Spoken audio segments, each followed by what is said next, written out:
सभी तलों को पार कर जाएं तो संसार के भी सभी तलों को पार कर जाएंगे। तब न तो शरीर में आना होगा न संसार में आना होगा, आवागमन का चक्र छूट जाएगा। इसी के लिए ध्यान योग की आवश्यकता है।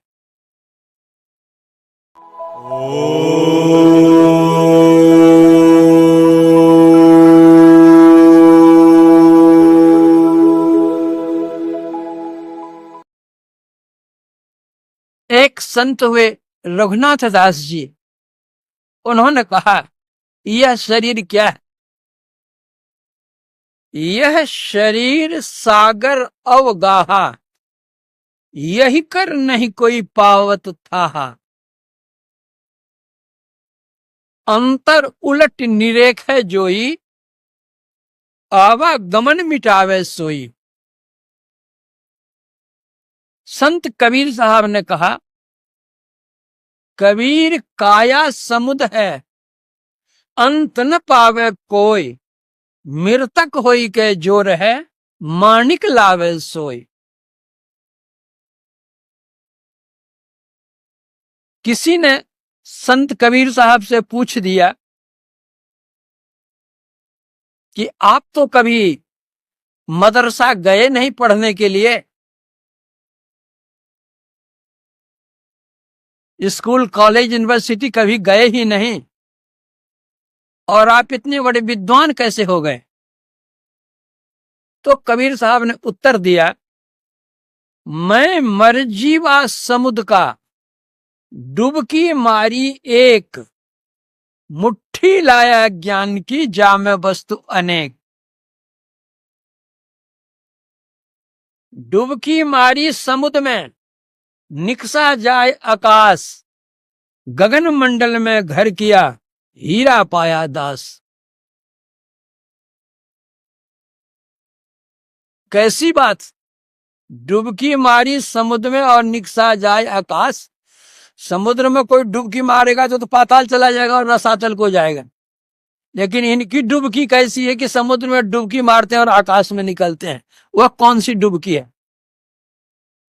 यही डुबकी की कला बतलाता है संत मत। यह शरीर क्या है?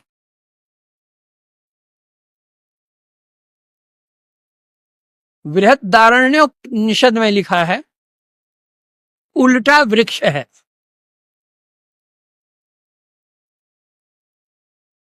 वृक्ष का सिर नीचे होता है और मनुष्य का सिर ऊपर होता है।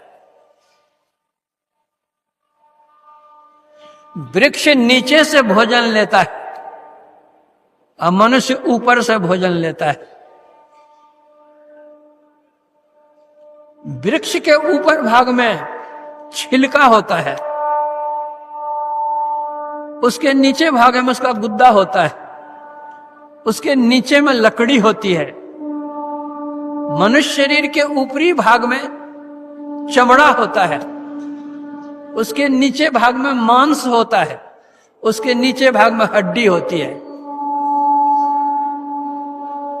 वृक्ष के समूचे शरीर में रस भरा हुआ होता है, मनुष्य के संपूर्ण शरीर में रक्त भरा हुआ होता है। वृक्ष के किसी भाग में आप अस्त्र शस्त्र से आघात कर दीजिए, उससे पानी चूने लगेगा, रस चूने लग जाएगा। मनुष्य शरीर के भी किसी भाग में अस्त्र शस्त्र से आप आघात कर दीजिए, रक्त चूने लग जाएगा। वृक्ष में इतने पत्ते होते हैं जिसकी गणना आप नहीं कर सकते हैं। मनुष्य शरीर में इतने रोए होते हैं जिसकी गणना आप नहीं कर सकते हैं। जैसे हम सांस लेते हैं और छोड़ते हैं, उसी तरह वृक्ष भी सांस लेता है और छोड़ता है। जैसे हम सुखी और दुखी होते हैं, वृक्ष भी सुखी और दुखी होता है। वृक्ष के नीचे जाकर कोई पखाना कर दे, पेशाब कर दे तो वो दुखी होता है, डाल तोड़ ले दुखी होता है। लेकिन कोई जल डाल दे उसकी जड़ में वो सुखी होता है।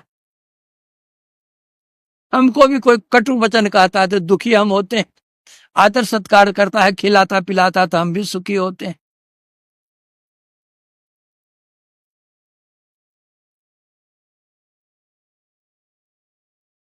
परमात्मा ने जो सृष्टि की है, कुछ जीव ऐसे हैं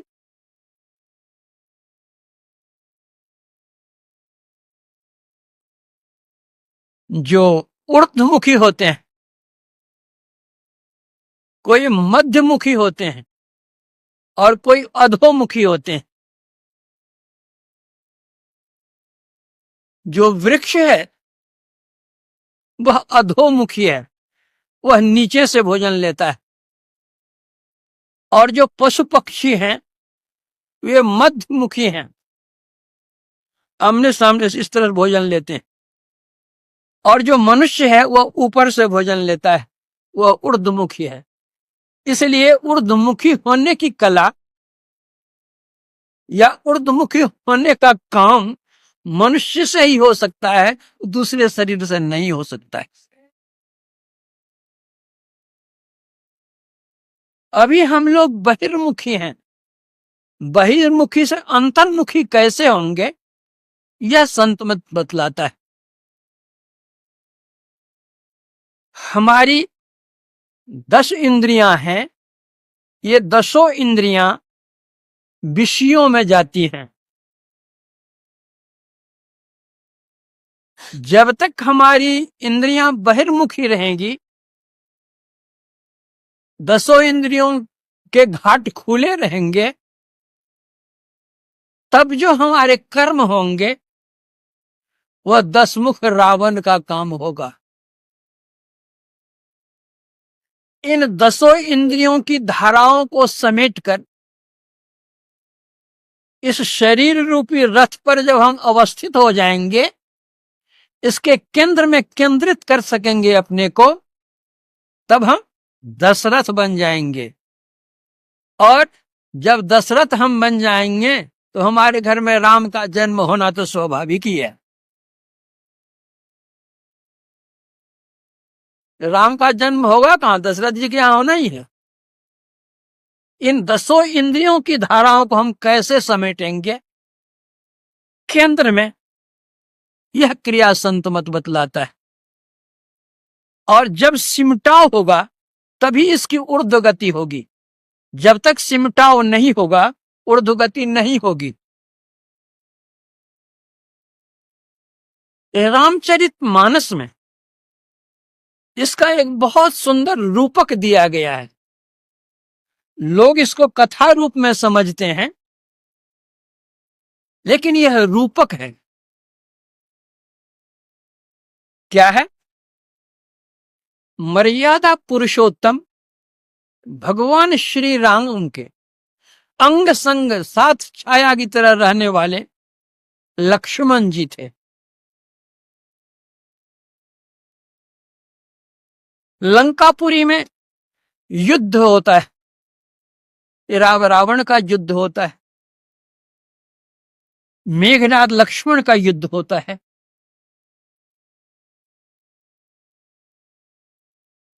मेघनाद के शक्तिवान से लक्ष्मण मूर्छित होकर गिर जाता है, बेहोश हो जाता है।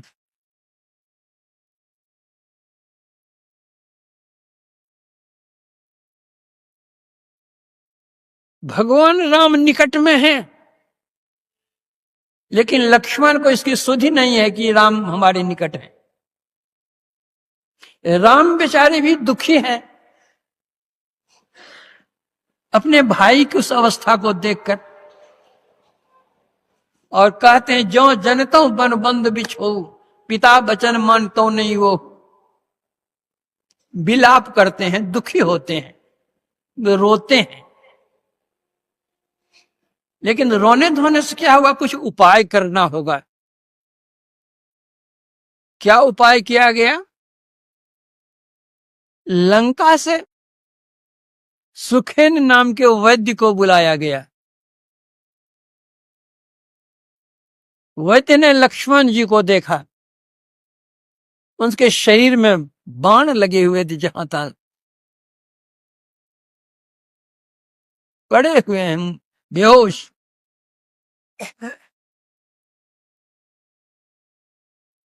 सुखेन ने कहा कि जाओ द्रोणागिरी पहाड़ पर औषधि है, वहां से ले आओ।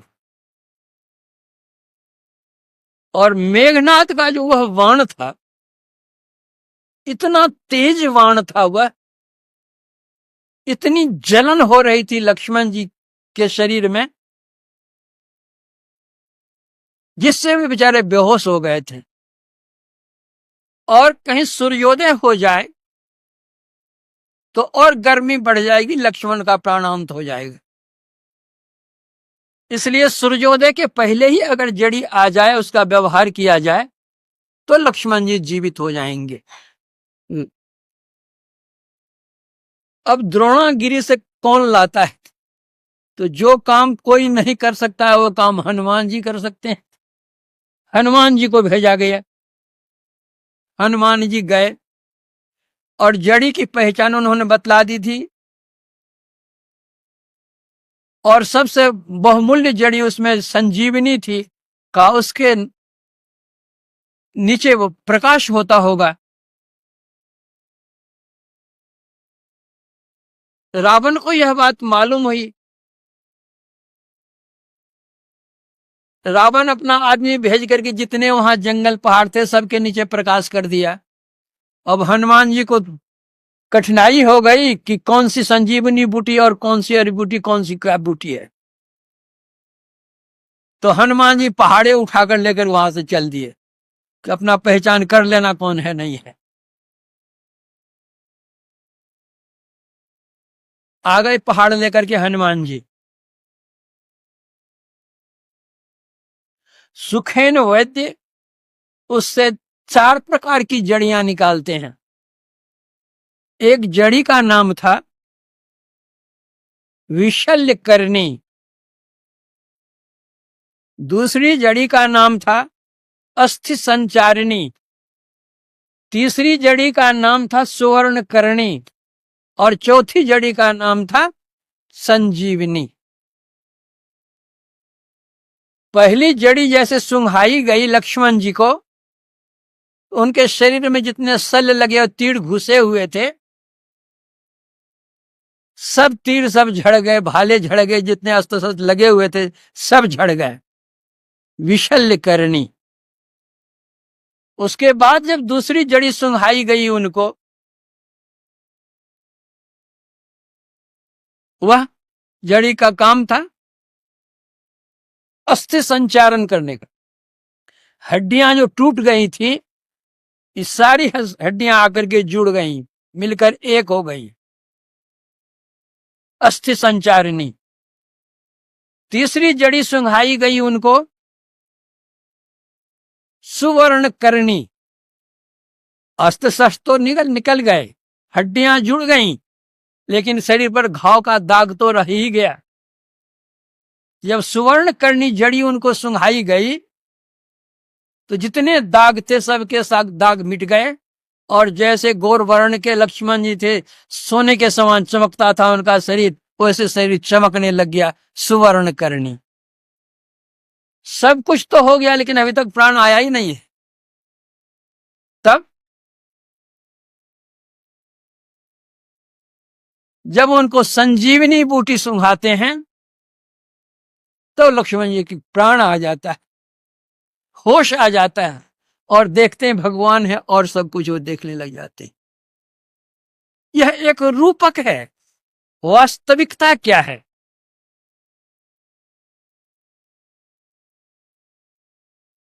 हरदम प्रभु रहे संग, कबहु भव दुख न टरे, भव दुख गुरु दे टारी सकल जय जयति करे। राम हमारे साथ हैं, लेकिन यह जीव रूप लक्ष्मण मूर्छित अवस्था में शरीर में पड़ा हुआ है। इसको ज्ञान ही नहीं कि हमारे बगल में राम खड़े हैं, कुछ पता नहीं है। तब सदगुरु वैद्य वचन विश्वासा, संयम यह न विषय कई आशा, रघुपति भगति सजीवन मूरी, अनुपान श्रद्धा मति पूरी, ऐ विधि भलई सो रोग न साही, नाही तो कोटि जतन नहीं जाई। जो सदगुरु रूप वैद्य आते हैं, वे हमको जड़ी देते हैं, उस जड़ी का व्यवहार हम करते हैं तब क्या होता है? लंका के सुखैन वैद्य ने 4 प्रकार की जड़ियां दी थी, तो संत मत के जो हमारे गुरु हैं वे भी 4 प्रकार की जड़ियां हमको देते हैं। एक जड़ी का नाम है मानस जप, दूसरा का नाम है मानस ध्यान, तीसरा का नाम है दृष्टि साधन और चौथा का नाम है नादानुसंधान।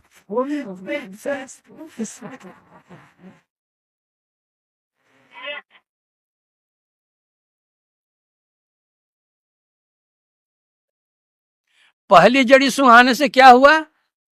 जितने अस्त्र शस्त्र लगे हुए थे सब निकल गए। अर्थात पहली क्रिया है मानस जप की। मानस जप क्या है? गुरु जाप जपन साचो तप, बहुत बड़ी तपस्या है। जितने मन के विचार हैं वे सारे विचारों को छोड़ करके, सारे विचारों को हटा करके केवल एक जप में लगाया जाता है। और अगर कोई एक जप में ठीक से अपने को एकत्रित करके जप कर सकता है तो सारे विचार उसके छूट जाते हैं और जपात सिद्धि, जप करते कर उसको सिद्धि लाभ हो जाती, सिद्धि लाभ कर लेते हैं वे।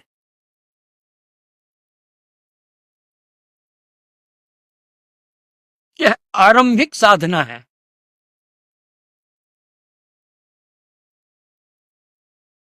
तीन वर्ष पहले मैं गया था दिल्ली,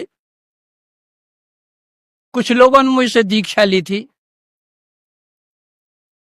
उसमें एक महिला ने कुछ मनोयोग से जप किया, उस जप में ही उसको सिद्धि मिल गई। अब जिसको जो वचन कहे वह हो जाए, जिसको जो कुछ कहे वह हो जाए। अब बड़े बड़े लोग भी उसके यहां आने लग गए।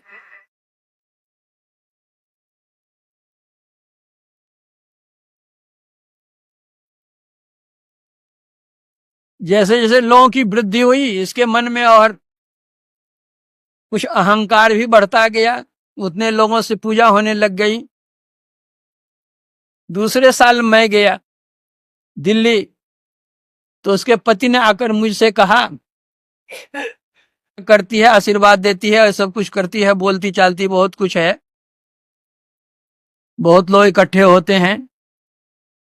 तो मैंने कहा उसको मना कर दो, ये सब तमाशा की चीज नहीं है। अरे अभी तो थोड़ा ही है कि जब किया, थोड़ा सा मन एकाग्र हुआ है। मन के सिमटाव में, किसी चीज के सिमटाव में तो बल होता ही है। 100 फीट की चौड़ाई में अगर पानी की धारा बह रही है, उसको अगर 10 फीट में लाइए तो देखिए तो उसकी धारा कितनी प्रखर हो जाती है। अब 5 फीट में लाइए तो और उसकी धारा प्रखर होगी, 1 फीट में लाइए तो और उसकी धारा प्रखर हो जाएगी। उसी तरह हमारी शक्ति जो बहिर्मुखी हो रही है, जप के द्वारा उसको एकाग्र किया जाता है। एकाग्र मन का सिमटाव होता है कुछ, तो धारा तो जो है चेतन धारा प्रबल होगी। शक्ति जो क्षरण हो रहा है, शक्ति का जो क्षरण हो रहा है उसका एकत्रीकरण होगा, शक्ति तो बढ़ेगी ही। लेकिन उसको मना कर दो, ये सब करना ठीक नहीं है।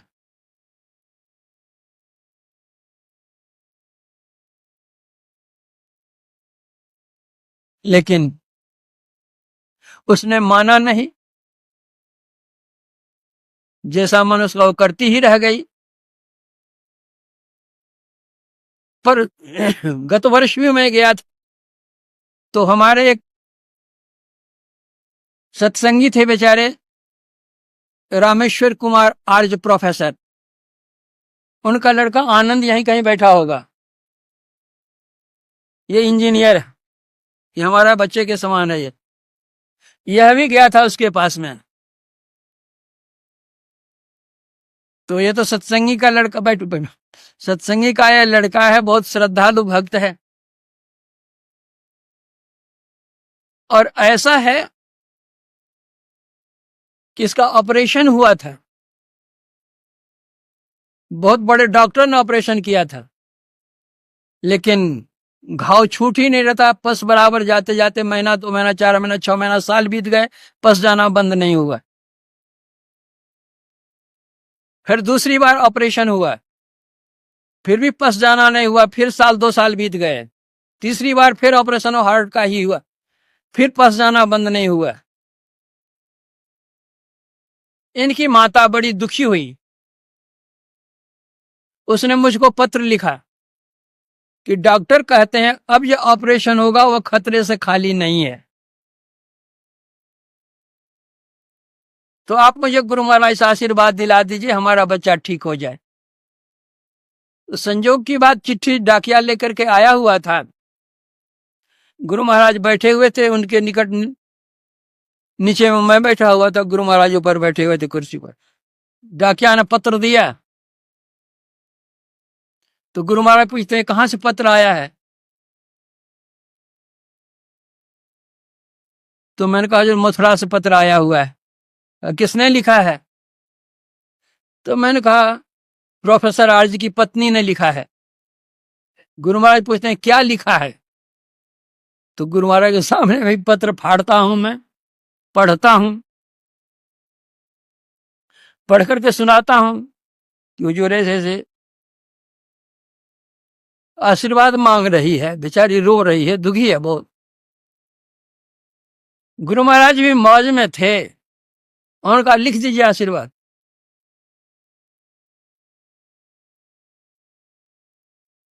आशीर्वाद लिख दिया। तब जो ऑपरेशन हुआ, तो कई साल पहले जो ऑपरेशन हुआ, एक पिन छूट गया था, इसी कारण पस निकलता था, उस बार वह पिन देखने आया।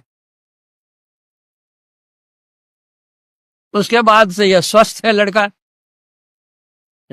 इसकी श्रद्धा तो बहुत है, इसके मन में हुआ कि जाकर के देखें क्या है।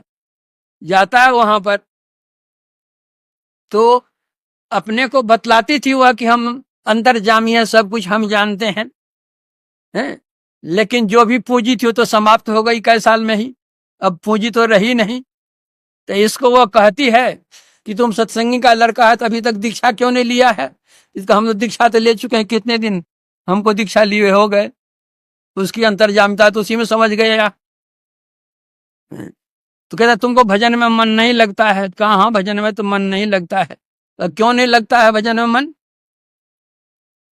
तो वो कहती है कि तुमने मांस खाया है। तो इसने कहा कि जीवन में मैं कोई मांस को छुआ नहीं, देखा नहीं, मैं खाया कब? कहा होटल जाते नहीं, खाते नहीं। कहाँ हम खाते होटल? जितनी जो पूंजी थी थोड़ी सी, आशीर्वाद देने में सब समाप्त हो गई। ये जप करने से तो हो जाता है आरंभ में कुछ, लेकिन उसकी सुरक्षा करना, अरे धन कमा लेना एक दूसरी बात है, उसकी सुरक्षा जो है वह चाहिए। अब ध्यान करूंगा, है? तो जब मानस जप के बाद मानस ध्यान करने लग जाते हैं, वह विशल्य करनी होने लग जाता है, मन के जो विकार है वह सब निकलने लग जाते, साफ होने लग जाते हैं। करते करते मानस जप के बाद मानस ध्यान करते करते वे सब विकार निकलते हैं। होता क्या है, जितने नाम हमारे दिमाग में हैं, जब हम नाम जप करते हैं सब नाम छूट करके केवल एक नाम पर आते हैं, इष्ट नाम पर। जितने रूप हैं, जितने रूप हमारे दिमाग में अटे हुए हैं, जितने रूपों को हमने देखा है, सब रूपों को छोड़ करके केवल एक मानस ध्यान पर आते हैं, केवल एक रूप पर आते हैं। भगवान कृष्ण ने कहा था उद्धव जी से कि पहले तुम हमारे संपूर्ण शरीर का ध्यान करो, फिर हमारे मुस्कान युक्त मुख का ध्यान करो, और फिर उसको भी छोड़ करके तुम शून्य में ध्यान करो। यह मानस ध्यान करने से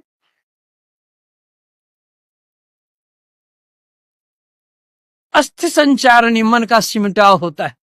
मानस जप से तो निकल गए, अब मानस ध्यान से अस्थि संचारणी का काम होता है, मन सिमटाव का काम हो रहा है।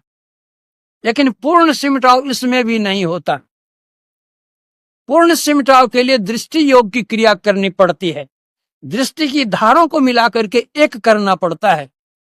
युग दृष्टि की एक तीक्ष्ण नोक से चीर तेजस बिंदुरे सुनो अंदर नाद ही लखो सूर्य तारे इंदुरे।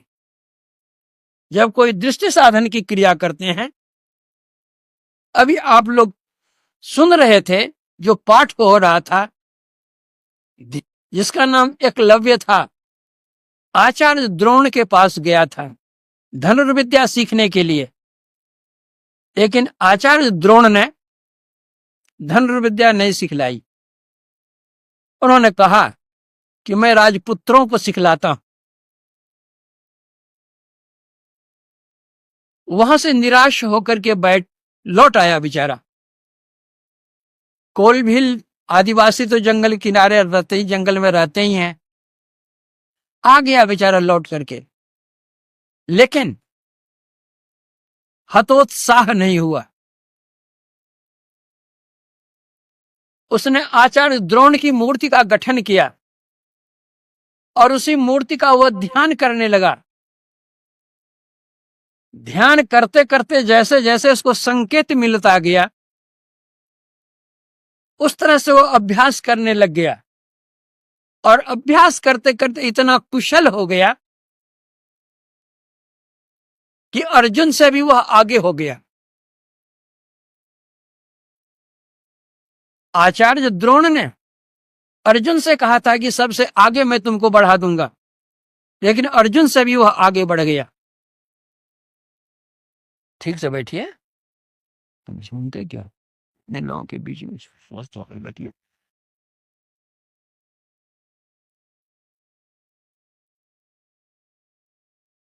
पांचों पांडवों को साथ लेकर एक दिन आचार्य द्रोण जंगल घूमने के लिए गए और वह एकलव्य बैठ करके ध्यान कर रहा था। पांचों पांडवों के साथ में आचार्य द्रोण तो थे ही, एक कुत्ता भी साथ लग गया था। तो कुत्ते की आदत होती है कि कभी साथ साथ रहता है, कभी आगे चला जाता है, कभी पीछे चला आता है। तो कुत्ता आगे हो गया जंगल में। तो जहां एकलव्य बैठ करके ध्यान कर रहा था, तो देखने में काला कलूटा था, तो कुत्ता भूंकने लग गया। जैसे भूंकने लग गया, अभी बेचारा ध्यान में बैठा ही था कि उसका ध्यान भंग हो गया। देखता है कुत्ता भूं भूं कर रहा है। तरकस से बाण निकाल करके इतने बाण उन्होंने उसके मुंह में भर दिए कि कुत्ता का मुंह ही तरकस बन गया। मुंह उसका बंद हो गया, वह आवाज नहीं निकल सकती थी। लेकिन तीर मारने की कला यह थी कि उतने तीर उसके मुंह में गए, लेकिन एक बूंद रक्त नहीं गिरा। क्या कला थी तीर मारने की! मुंह बंद हो गया और बेचारा कुत्ता लौट गया।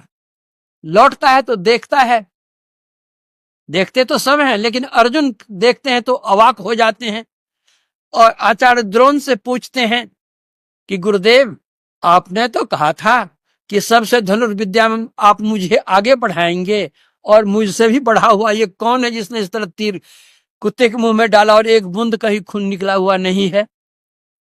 आप किनको यह विद्या आपने सिखलाई? आचार्य द्रोण ने कहा कि चलो आगे पता चलेगा। जाते जाते जाते देखते हैं तो फिर वो बैठ गया था ध्यान करने के लिए। तो फिर जो आहट हुई लोगों की, तो फिर वो आंखें खोलता है बेचारा, तो देखता है आचार्य द्रोण है, पांचों भाई पांडव है। तो आचार्य द्रोण के चरणों पर वो गिर जाता है, प्रणाम करता है। आचार्य द्रोण पूछते हैं कि कुत्ते को इसने किसने किया है ऐसा? एकलव्य कहता आपके शिष्य ने। मेरा शिष्य यहाँ कौन? ये आपका शिष्य है। बोले तुमको तो मैंने विद्या नहीं सिखलाई। उनका मैं आपके पास गया था धनुर्विद्या सीखने के लिए, लेकिन आपने धनुर्विद्या सिखलाई नहीं। लेकिन मैंने आपकी मूर्ति का गठन किया, इसी मूर्ति का मैं ध्यान करता हूँ। जैसा जैसा संकेत मिलता है उसी तरह मैं सरसंधान करता हूँ और आज इस स्थिति पर आया हूं।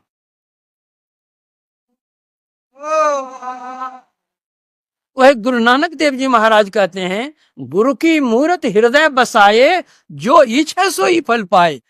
एकलव्य की इच्छा थी धनुर्विद्या में कुशल हो जाने की, वो उसमें कुशल हो गया। गुरु गुरु गुरु कल्प विटप, वो तो कल्प वृक्ष हैं, जो कामना करो इच्छा पूरी होगी, लेकिन कामना पवित्र रखो, बहुत अच्छा है। तो यह मानस ध्यान के द्वारा अस्थि संचारणी का काम होता है। अब दृष्टि योग से क्या होता है? दृष्टि एकाग्र होने से पूर्ण सिमटाव होता है, पूर्ण सिमटाव से ऊर्ध्व गति होती है, ऊर्ध्व गति से आवरण भेदन होता है, और वह स्थूल मंडल को पार कर जाता है। स्थूल मंडल का ही रूप अंधकार है। स्थूल संसार तो घोर अंधार है, सूक्ष्म में ज्योति कारण में ध्वनि धार है। वर्ग त्रय पर परम पद है निःशब्द में, असाधनाओं का भी हद है निःशब्द में। तो जब स्थूल से सूक्ष्म में जाता है, तमसोमा ज्योतिर्गमय हो जाता है, अंधकार से वह प्रकाश में जाता है, तो वह प्रकाश क्या है? सुवर्ण करनी, सोने के समान वह देह है, चमकता हुआ। केवल प्रकाश ही है। हमारे गुरु महाराज क्या कहते हैं?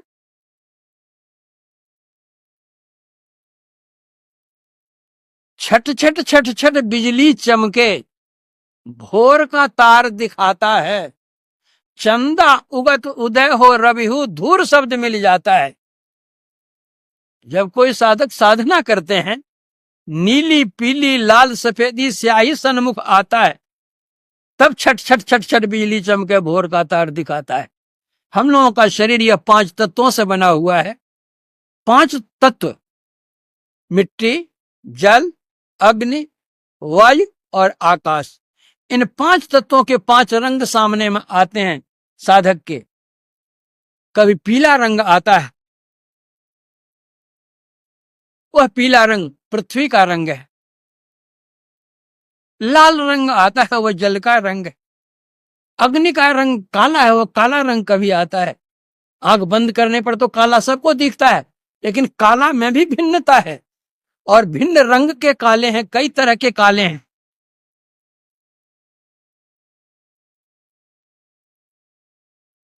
फिर वायु का रंग हरा है, कभी हरा रंग भी आता है, कभी साफ रंग आसमान का आता है। ये 5 तत्वों के 5 रंग देखने में आते हैं। फिर बिजली चमकती, जिस तरह से आकाश में बिजली चमकती है, उस तरह अपने अंदर में बिजली चमकती है। जिस तरह बाहर संसार में हम तारा देखते हैं, अनेक तारे देखते हैं, वो भी अपने अंदर में अनेक तारे हैं। जितने ब्रह्मांड में आप जो कुछ देखते हैं, सारे के सारे अपने अंदर में बड़े पड़े हुए हैं। तद दर्शने, उपनिषद में लिखा है, तद दर्शने तीसरो मुहूर्तय अमा प्रतिपद पूर्णिमा चेति। उपनिषद में आया है कि जो देखने की कला है वह 3 तरह से देखते हैं। अमा दृष्टि से देखते हैं, प्रतिपदा दृष्टि से देखते हैं, और पूर्णिमा दृष्टि से देखते हैं। आंखें बंद करके देखते हैं, वो अमा दृष्टि है। आधी आंख खुली होती है, आधी आंख बंद होती है, वह प्रतिपदा दृष्टि है। इसको शांभवी मुद्रा भी कहते हैं। और पूरी आंख खोल करके देखते हैं, इसको वैष्णवी मुद्रा कहते हैं। यह पूर्णिमा दृष्टि है। प्रतिपदा दृष्टि में और पूर्णिमा दृष्टि में आंखों में कष्ट होते हैं, किंतु अमा दृष्टि में आंखों में किसी प्रकार का कष्ट नहीं होता। भगवान बुद्ध की मूर्ति को देखिए, भगवान महावीर की मूर्ति को देखिए, आंखें बंद हैं। व्यास देव जी की मूर्ति चाहे चित्र देखिए, आंखें बंद हैं। राजा परीक्षित ने जिस शमीक मुनि के गले में सर्प डाला था, देखिए आंखें बंद है। यह सरल है, सुगम है, सहज है, और सबके लिए सुख साध्य है, निरापद है। कोई इसमें आपद का प्रश्न नहीं है। यह दृष्टि योग की क्रिया है। यह वेद पढ़िए आप, उपनिषद पढ़िए आप, संतों की वाणियां पढ़िए आप, सब में ये बातें भरी पड़ी। गगन मंडल के बीच में तहमा झलके नूर, निगुरा महल न पावई, पहुंचेगा गुरुपुर। कबीर कमल प्रकाशिया, उगा निर्मल सूर, रैन अंधेरी मिट गई, बाजे अनहद तूर। तो सूर्य भी उदय होता है, सूरज भी उदय होता है, और अपने अंदर में अनहद नाद की ध्वनि भी होती है।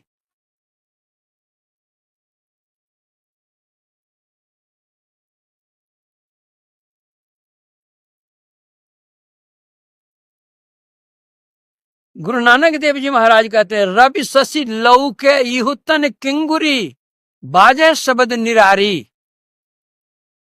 रवि भी, सूरज भी, चंद्र भी, सब इसके अंदर में। झिलमिल झिलके चंदन तारा, अपने अंदर ये सब चीजें देखने में आती। जब हम वैदिक धर्म को छोड़ अन्य धर्मों के ग्रंथों को पढ़ते हैं, तो अन्य धर्मों के ग्रंथों में भी ये बातें हैं। आप बाइबिल पढ़िए, गीता के 6ठे अध्याय में भगवान श्री कृष्ण ने अर्जुन को दृष्टि योग की क्रिया बतलाई है। और बाइबिल के 6ठे अध्याय में आप पढ़िए, उसमें लिखा है, यदि तेरी आंख एक हो तो तेरा सारा शरीर उजियाला होगा, और यदि तेरी आंख बुरी है तो देखो तुम्हारे अंदर अंधकार का कितना बड़ा साम्राज्य।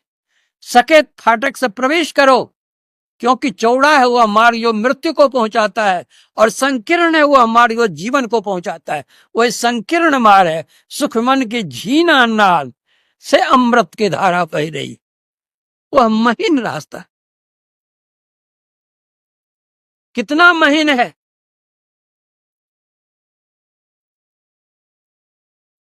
सहस भाग एक बाल बराबर, ध्यान धरहु लौलीनी, यही मग सूरत सरक जब जावे, ज्योति झकाझक कीनी। एक बाल को 1000 भाग कीजिए, कल्पना कीजिए वो कितना सूक्ष्म होगा। उस पर अगर आपकी दृष्टि टिक जाती है तो सूरत आगे सरक जाती है, आगे बढ़ जाती है, और ज्योति झकाझक कीनी, अंदर प्रकाश हो जाएगा। वो अंदर ही नहीं प्रकाश होगा, वो आपका जीवन प्रकाश में होगा, आपका भविष्य उज्जवल हो जाएगा। यह दृष्टि योग की साधना है। जिस तरह आप बाइबल में पढ़ेंगे, आप अगर कुरान शरीफ पढ़ें तो कुरान शरीफ में भी यह बात आई है। इब्राहिम ने अपने पिता आगर से कहा कि तुम मुशरिक हो, मुशरिक के गिरोह में मैंने सम्मिलित होऊंगा। मुशरिक कहते हैं बहुदेव उपासी, तुम बहुदेव उपासी हो, मैं तुम्हारे गिरोह में शामिल नहीं होऊंगा। अल्लाह ने कहा तुम मुझको इस तरह नहीं देख सकते। अब क्या देखता है इब्राहिम? देखते देखते इब्राहिम के सामने काला पहाड़ आता है। उस पहाड़ को इब्राहिम देखने लगा। देखते देखते देखते वो काला पहाड़ चूर चूर हो जाता है, एक तारा निकल आता है। इब्राहिम कहता है कि यही अल्लाह है, लेकिन देखते देखते देखते वो तारा विलीन हो जाता है। इब्राहिम कहता है कि अल्लाह ऐसा नहीं होता। चंद्रमा निकल आया तो इब्राहिम ने कहा हाँ यह खुदा है। देखते देखते वह चंद्रमा भी नहीं रहा, सूरज निकल आया। इब्राहिम ने कहा वह अल्लाह नहीं था, यह अल्लाह है। आप मस्जिद में देखिए, या उनका जो झंडा पताका है देखिए, उसमें तारा और चंद्रमा का चित्र रहता है। वह मस्जिद और उसके झंडे में जो तारा और चंद्रमा का चित्र है, वह बाहर का चंद्रमा और तारा नहीं है, वह अपने भीतर का चंद्रमा और तारा है। लेकिन लोग इसको नहीं जानते कि क्या है। जब तक सच्चे सदगुरु नहीं मिलेंगे, सच्ची सीख नहीं मिलेगी, सत साधना नहीं करेंगे, इसका साक्षात्कार नहीं हो। आप कहेंगे तो रोज हम तारा देखते हैं, रोज हम सूरज देखते हैं, रोज हम चंद्रमा देखते हैं, तो भीतर में देखेंगे तो क्या होगा, और बाहर में देखने से तो देखते ही है। तो बाहर और भीतर में बहुत अंतर है। हम लोग आरती पढ़ते हैं, क्या पढ़ते उसमें? निर्मल ज्योत जरत घट माही। बाहर में जो आप ज्योति देखते हैं, प्रकाश देखते हैं, दीपक देखते हैं, मरकरी देखते हैं, बल्ब देखते हैं, कीड़े फतिंगे सब जाया कर गिर कर मरते हैं ना, इसको तो आप अपनी आंखों में देखते हैं, कीड़े फतिंगे सब जलकर मरकर गिर रहे हैं। तो बाहर के प्रकाश में बाहर के जो कीड़े मकोड़े हैं वे जल जल मर करके गिरते हैं, और जब आपके अंदर में प्रकाश होगा, उस प्रकाश को आप देखेंगे तो आपके जो अंदर के कीड़े हैं, काम क्रोध लोभ मोह मद मात्सर्य, ये जलकर घर खत्म होंगे।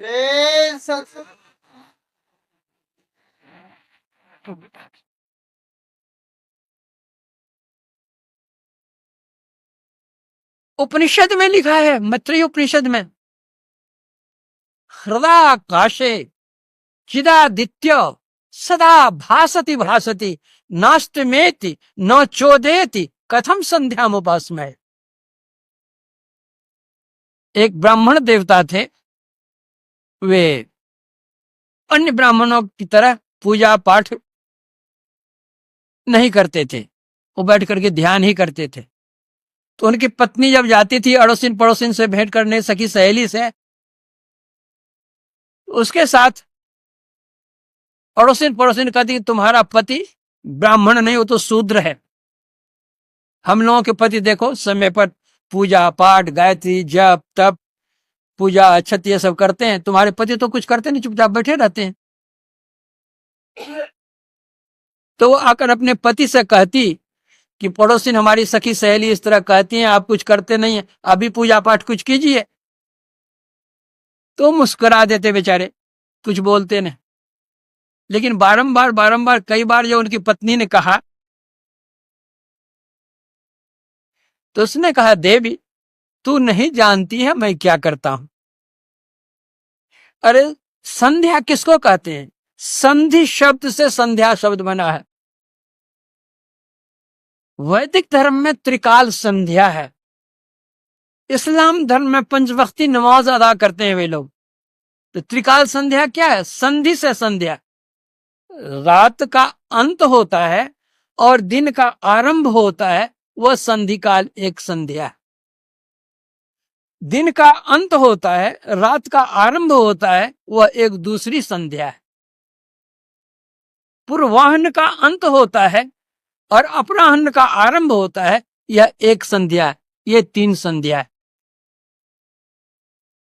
हमारे गुरुदेव कहते हैं गंग जमुन सरस्वती संगम पर संध्या करो नित भाई, नित्य संध्या करो। तो हम ध्यान में बैठते हैं तो सूर्य उगा ही रहता है, न कभी डूबता है न कभी उगता है, बराबर रहता है। तो हम क्या संध्या करेंगे? संत पलटू दास जी महाराज ने कहा उस देश की बात मैं कहता हूं, आसमान के बीच सुलाख है जी, बादशाह उसी बीच बैठा है, सूझ पड़े बिन आंख है जी, सुर्ख तो उसका चेहरा है, आफताब तसद्दुक लाख है जी, पलटू हु आवाज आवे, वहां मेरा दिल मुस्ताक है जी। ये पलटू दास जी महाराज कहते हैं कि आसमान के बीच सुलाख है, छेद है, उससे देखो। वह जो सूर्य है वह कैसा सूर्य है? आफताब तसद्दुक लाख है जी। एक सूर्य का प्रकाश जितना तुम देखते हो, उस सूर्य का प्रकाश जो लाखों सूर्य के समान प्रकाशमान वह सूर्य। हम लोग रोज आरती पढ़ते हैं, कोटि भान छवि तेज उजाली, करोड़ों सूर्य के समान वह प्रकाश है। हमारे गुरुदेव इस संबंध में क्या कहते हैं? जा सम्मुख या सूर्य अमित अंधार है, ऐसो सूर्य महान चंद हद पार है। अंतर में जो प्रकाशमय सूर्य है, उस सूर्य के सामने ही बाहर सूर्य जो है अंधकार है, कुछ भी इसका प्रकाश नहीं है। अपने अंदर का सूर्य जितना प्रकाश होता है, इससे क्या है? विकार मरते, मन पवित्र होता है।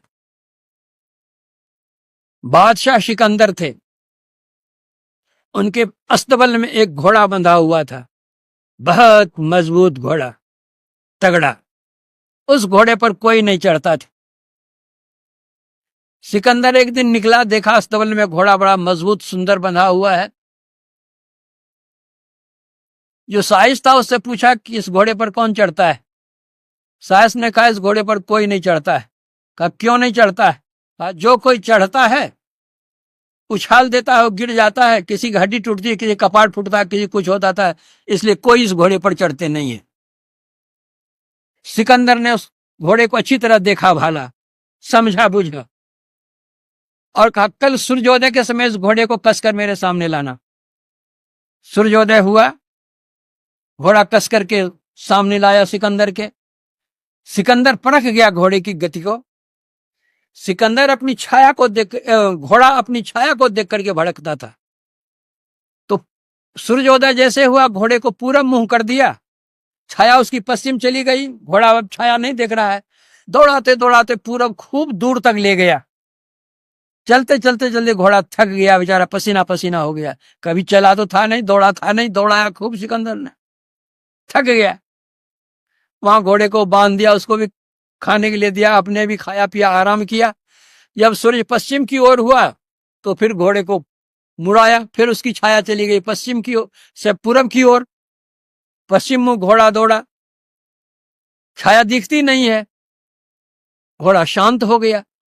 मतलब कहने का क्या हुआ, सिकंदर का जो घोड़ा था वह छाया देख करके भड़कता था, लेकिन सूर्य की ओर उसका रुख कर देने से समाप्त हो गया, अब नहीं भड़कता है। उसी तरह हम लोगों का मनरूपी जो घोड़ा है, जो विषयों में दौड़ता है, माया की ओर जो दौड़ता है, इसको भी सूर्य का मुंह अगर कर दें तो यह भी भड़कन इसकी समाप्त हो जाएगी।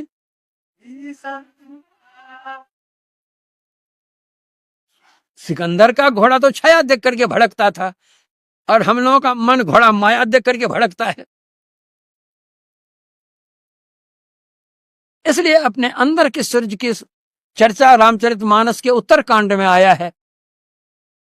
उसके सभी विकार दूर हो जाते हैं, तीनों लोक उसको सूझने लगता है, बैठता है कहीं और देखता है कहीं। वह तो इस तरह स्थूल आवरण को पार कर वो सूक्ष्म में प्रवेश करता है और सूक्ष्म में प्रकाश के साथ नादानुभूति भी होती है। जिस तरह कोई मंडप सजा हुआ हो विविध प्रकार के फूलों, प्रकाशों, विविध रंगों से, जो बाहर के देखने वाले देखने के लिए जाते हैं, मंडप की सजावट को वे देखते हैं।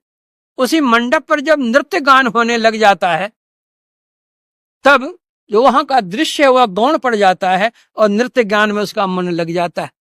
उसी तरह साधक जो अपने अंदर में प्रवेश करते हैं, पहले विविध प्रकार के प्रकाशों को देख करके उसमें मुग्ध हो जाते हैं, लेकिन वहां जब ध्वनि होने लगती है, पांचों नौबत बाजती हो 36 राग। अरे आदमी जो बजाता है, आदमी जो गाता है, उसी को सुनकर तुम्हारा मन लुभ जाता है, सुनने में मन उसी लग जाता है। जो आदमी का बनाया हुआ बाजा है और जो आदमी का गला है, उस गले की आवाज और बाजे गाजे की आवाज सुनकर के हम मुग्ध हो जाते हैं। लेकिन जो भगवान का स्वयं बनाया हुआ बाजा है और भगवान के गले की आवाज है, वह कैसी आवाज होगी?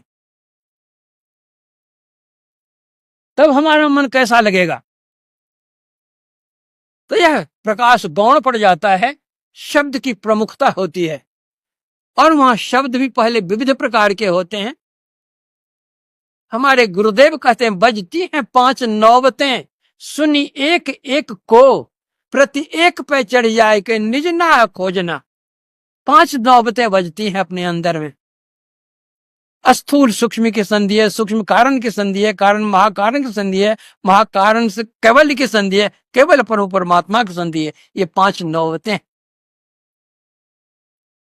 स्थूल से हम सूक्ष्म में प्रवेश करते हैं, वहां जो नाद हम पकड़ते हैं, स्थूल जगत पार हो जाता है। स्थूल शरीर पार करने का मतलब स्थूल से सूक्ष्म में चले गए, स्थूल जगत पार हो गया, स्थूल शरीर पार हो गया। प्रकाश में चले गए, सूक्ष्म शरीर पार कर गए, सूक्ष्म संसार पार गए। कारण शब्द को पकड़ते हुए चलते हैं, वह कारण संसार को पार करते हैं अनाथ ध्वनियों को सुनते हुए। फिर ये कारण शरीर जो हमारा, उसको पार करते हैं। फिर जब सार शब्द पढ़ते हैं, जो जड़ात्मक आवरण है वे सारे आवरण झड़ जाते हैं। चैतन्य अवस्था में अपने स्वरूप का ज्ञान हो जाता है, वो केवल अवस्था में पहुंच जाते हैं। हम अपने स्वरूप का ज्ञान होता है, फिर परमात्मा के स्वरूप का ज्ञान होता है। जब तक अपने स्वरूप का ज्ञान नहीं होगा, परमात्मा के स्वरूप का ज्ञान नहीं होगा। जानते हैं कि हम हैं, लेकिन हम कौन है इसका ज्ञान प्रत्यक्ष नहीं होता। आमी आमी कोरी बुझते ना पारी, के आमी আমাতে আছে কি রতন, কোন শক্তি বলে বেড়াই চলে, কারে ভাবে ভাবে হয় দেহ অচেতন, তেই মাঝে আছে প্রাণের সঞ্চার, তাহাতেই বলি আমি বা আমার, প্রাণ গেলে চলে হবে সবাকার, केवा कार को था रोबे धन जन। जब जड़ावरण पार कर जाते हैं, तन अवस्था में अवस्थित हो जाते हैं, अपने स्वरूप को जानते हैं, फिर परमात्मा के स्वरूप को जानते हैं। इस प्रकार जड़ आवरण झड़ जाते हैं। चैतन्य भी एक आवरण है। हमारे गुरुदेव कहा करते थे, अलमारी हो उसमें कुछ खो बाकी हुआ चीज दिखती है, लेकिन उसको पकड़ तो नहीं सकते हो क्योंकि शीशा लगा हुआ है। वो शीशा भी अगर हट जाए तो ठीक है, तुम्हारे और परमात्मा के बीच केवल का एक आवरण है। ध्वनि की साधना, ओम ध्वनि की साधना, गायत्री ध्वनि की साधना, स्फोट ध्वनि की साधना, उद्गीत ध्वनि की साधना जो कोई करते हैं, करते करते वह आवरण भी हट जाता है, शिव और पी भी मिल करके एक हो जाता है। वह तुम वही में ही, प्रश्न कोई रहते नहीं। जिस तरह नदी जाकर समुद्र में मिल जाती है, फिर उसकी संज्ञा नदी की नहीं रहती है, वह समुद्र ही हो जाती है। उसी तरह जो जीव जाकर परमात्मा से मिल जाता है, वह जीव की संज्ञा नहीं रह करके वो परमात्मा ही हो जाता है। यथा नद्यः संदमाना समुद्रे अस्तंग गच्छन्ति नाम रूपे विहाय, तथा विद्वान नाम रूपादि मुक्तः परात् परं पुरुष मुपैति दिव्यम। जिस तरह निरंतर बहती हुई नदियां अपने नाम रूप को त्याग कर समुद्र में अस्त हो जाती हैं, उसी तरह यह जीव नाम रूप की साधना करते हुए नाम रूप से परे जाकर के अनामी अरूपी परम पुरुष परमात्मा से जा मिल करके एक हो जाते हैं। इस प्रकार फिर उसका इस संसार में आना नहीं होता। जिस तरह जो नदी का जल समुद्र में जाकर मिल गया, वह जल फिर समुद्र में से निकल करके नदी में नहीं आता। उसी तरह जो जीव जाकर परमात्मा से जाकर के मिल जाता है, फिर लौट करके संसार में नहीं आता। जब संसार में नहीं आता तो जन्म मरण का दुख किसको होगा? दैहिक दैविक भौतिक से जो संतप्त होते हैं वह किसको होगा? जो दुख सुख कल जो सुनाया है कि सबको दुख होता है, जब शरीर में आएंगे नहीं दुख किसको होगा? वह परमानंद को जाकर के प्राप्त कर लेगा। आनंदे आनंद बारे प्रतिक्षण चंद्रिय थाके शून्यते बंधन, रिपु जय परा जय सकली आनंदमय, अनुभव मात्र रय আর সব পায় লয়, যেমনে জীবনে জীवन থাকে ना। इतना कह करके प्रवचन में विराम देता हूं।